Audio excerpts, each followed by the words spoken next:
مولاي صل وسلم دائما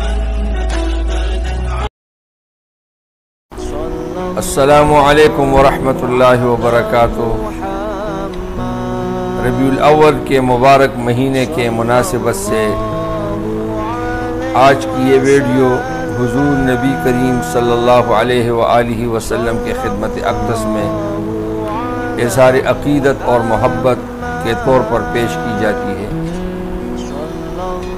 اور دعا کرتے ہیں کہ اللہ سبحانہ و تعالی ہمارے دلوں کو اپنے حبیب کے محبت سے بھر دے اور ہمیں ان کے شفاعت کبریٰ سے نوازے، اور ان کے مبارک ہاتھوں سے ہمیں کوثر کے پانی سے ہماری پیاس کو بجھا دے۔ عزیزان محترم، حضور نبی کریم صلی اللہ علیہ وآلہ وسلم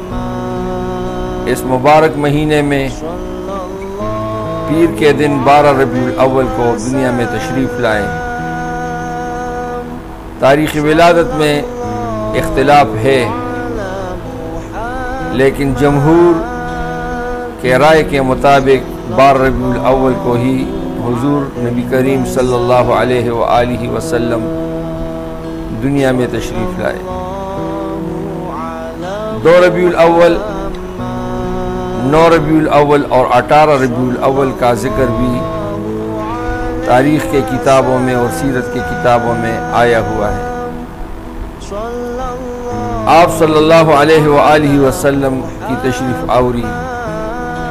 دنیا کے سارے مظلوم قوموں کے لیے آزادی کا پیغام تھا، اور نفرتوں کے بیچ میں محبت آپ صلی اللہ علیہ وآلہ وسلم نے پھیلائے۔ آپ صلی اللہ علیہ وآلہ وسلم کے بارے میں اللہ سبحانہ و تعالی ارشاد فرماتے ہیں، وَمَا أَرْسَلْنَاكَ نہیں بھیجا ہم نے تمہیں اے حبیب الا مگر رحمت للعالمین، رحمت تمام جہانوں کے لیے۔ اور اللہ اور ان کے ملائک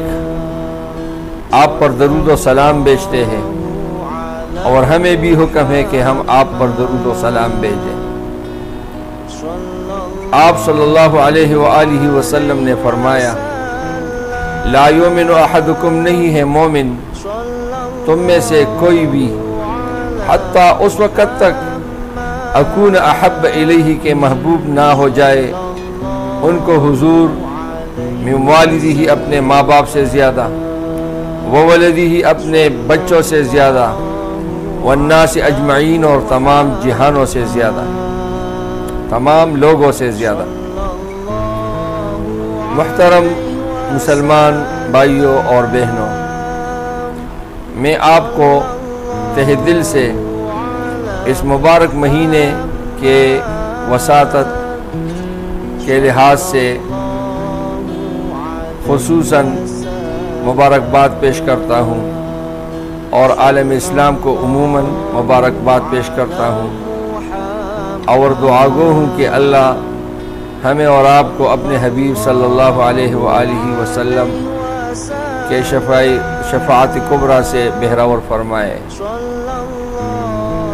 اس کے علاوہ آپ سب سے اپیل کرتا ہوں کہ خصوصاً اپنے مجالس میلاد میں وطن عزیز پاکستان کے لیے خصوصی دعائیں کیا کریں، کیونکہ 75 سالوں میں آج ہمارا وطن جس دلدل میں پنسا ہوا ہے، اللہ اپنے حبیب کے وسیلے سے اس دلدل سے اور اس چکر سے وطن عزیز کو نکالے، اور ہمارے اور آپ کی